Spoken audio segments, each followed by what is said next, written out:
Climate change is not some big word that's far away for big white polar bears. It's an essential thing that's close by for little black and brown boys and girls who have asthma at rates far higher than the majority.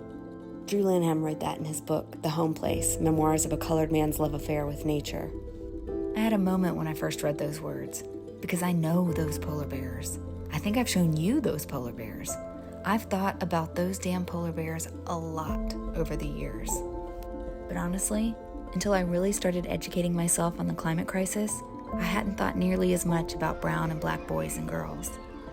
I mean, we're all hurt by the climate crisis, right? Right. But we're not all impacted equally. I've come to understand that a conversation about the climate crisis is incomplete without considering how it disproportionately harms low-income communities and communities of color.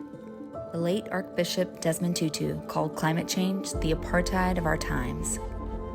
Holy Father Pope Francis has also been a persistent voice, urging better care of the environment and greater care and attention to the poor who are most affected by climate change. Low-income communities and communities of color are at greater risk for severe heat. In South Los Angeles, where residents are predominantly people of color and 64% live below the poverty level, nearly 3/5 of households didn't have access to air conditioning in 2020. Non-citizen immigrants in the United States have 3 times the risk of dying from heat-related illnesses.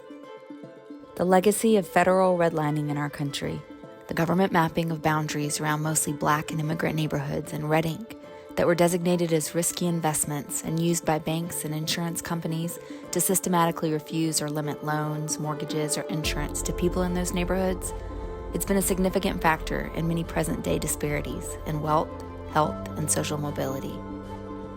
It had lasting effects on communities of color, and those effects are still felt today, literally. In a study of 108 urban areas nationwide, formerly redline neighborhoods in nearly every city that was studied were hotter than non-redline cities. The temperature difference in some areas was up to 13 degrees. Formerly redlined areas are more vulnerable to increased heat and temperatures because of the urban heat island effect, when there are more concrete buildings and asphalt roads that retain heat, and fewer trees, parks, and green spaces to absorb it and provide shade in rising temperatures. In 2019, Los Angeles hired their first forest officer to increase the amount of shade in underserved areas by planting more trees. The former mayor of Los Angeles, Eric Garcetti, described shade as an equity issue. Another legacy of redlining is that low-income communities and communities of color are more likely to live closer to environmental hazards. A 2003 United States Commission on Civil Rights report concluded, "It appears, therefore, that minorities attract toxic storage and disposal facilities, but these facilities do not attract minorities." In plain speak, big polluting factories and power plants have historically been built more often in areas where minorities live because it's cheaper, and those communities don't often have the political and economic resources to stop them. In 46 of our 50 states, people of color live with greater air pollution than white people. The legacy of redlining means that they're 75% more likely to live in fence-lined communities close to oil and gas facilities, near highways, or downwind from power plants.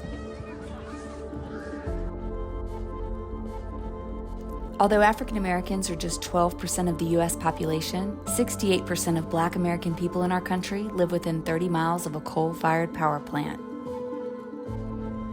A more recent study found that Black and Latino folks are exposed to between 56 and 63% more air pollution than they produce, while white folks breathe in 17% less than they produce. And of course, greater exposure to environmental pollutants from the burning of fossil fuels also contributes to more health problems. African Americans are 3 times as likely to die from air pollution than the overall population. The percentage of African American children suffering from asthma is twice that of white children, and their death rate is 10 times higher. Researchers have found a connection between greater exposure to pollution from fossil fuels and higher mortality rates from COVID. Cancer Alley is an 85-mile stretch of land along the Mississippi River between Baton Rouge and New Orleans that has over 150 petrochemical plants and refineries. It accounts for 25% of the petrochemical production in the United States. The region is considered a sacrifice zone with abnormally high cancer risk. 8 of the 10 Louisiana parishes with the highest death rates from COVID were in Cancer Alley. The majority of the citizens living there are poor and Black. This is me. But those are statistics, and this is about people. So let's put a name and a face to the numbers. This is Ella Kissy Deborah. In February 2013, at age 9, she was the first ever in the United Kingdom to have air pollution listed as the cause of her death. She lived near dangerous levels of air pollution that exacerbated her asthma, leading to numerous seizures and over 30 hospitalizations in just the 3 years before her death. We've got the justice for her, which she so deserved, but also it's about other children still as we walk around our city. You can think about vulnerability to climate change in 2 ways: the likelihood for people to experience the effects of climate-induced heating and disasters, and how prepared they are to respond and recover when they do. As we've seen, people in low-income communities and communities of color are more likely to experience the effects.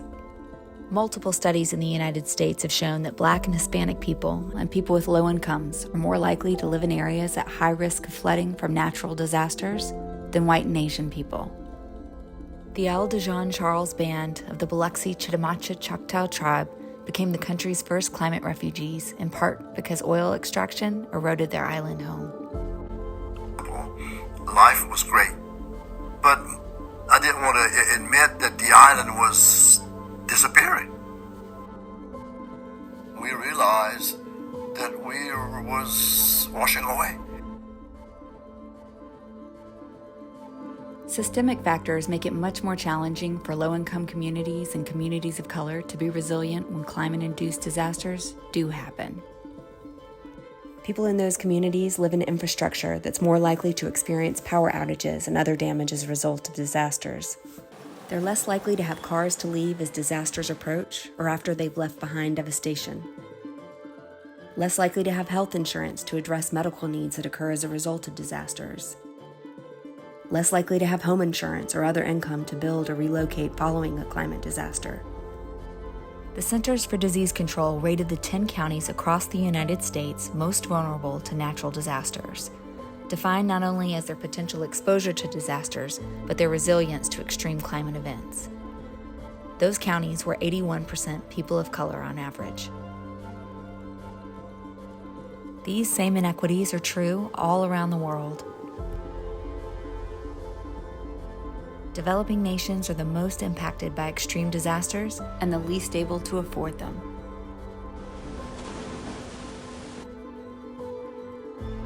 The majority of the 10 countries hit hardest by climate-fueled extreme weather from 1999 to 2018 are also on the list of the world's least developed nations. And if you add up the total share of cumulative carbon from 1750 to 2021 across all 10 of them, it's nearly 20 times less than emissions from the United States alone. 23 of the richest and most developed countries in the world are responsible for almost half of the planet-warming carbon emissions released from fossil fuels and industry over the past 170 years, while 150 countries are responsible for the other half. And that's why there's been a raging debate across the world for many years about whether the world's wealthiest nations, disproportionately responsible for global warming to date, should do more to financially support poorer nations who are more vulnerable to global warming. Just in November 2022, there was a major breakthrough at the United Nations COP27, when some of the world's wealthiest countries and greatest historic contributors to emissions agreed to provide loss and damage funding to poorer nations. The funding will be used to help those nations adapt to the hazards they face as a result of climate disasters. So what can we do about the inequity? You know, you and me. Mary Robinson, the former president of Ireland, has some advice.